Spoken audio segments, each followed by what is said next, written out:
Welcome to this week's Farmers Weekly News Review. I'm Scott Casey.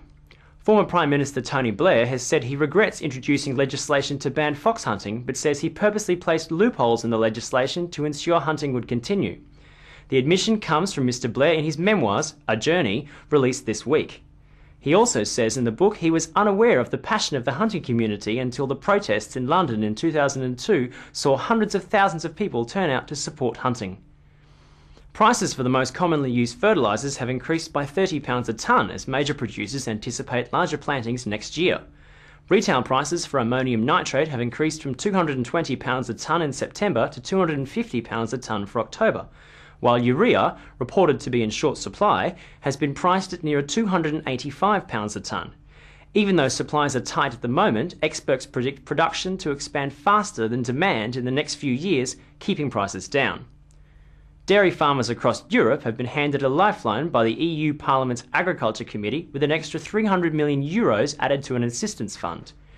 The extra money comes on top of €280 million set aside by the EU last year to help struggling farmers.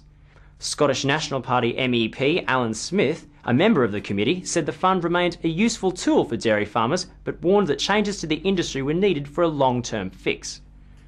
A farmer in Brittany is suing the French Air Force, blaming them for the death of 5,000 chickens, claiming fighter jets roared past at low altitude. The farmer told the Daily Telegraph he was having lunch with his wife when the jets flew past, rattling their house and causing the birds to panic and crowd in a corner, suffocating each other. The French Ministry of Defence has admitted jets flew over the area at the time, but they claim they were obeying altitude limits, flying high above the farm. And now finally, a teenager has won the Harvest Highlights competition, which saw readers send in photos of the harvest being carried out across the UK. A 14-year-old schoolboy, Seb Young, took the photo of Clare winter wheat being harvested on a small compact camera.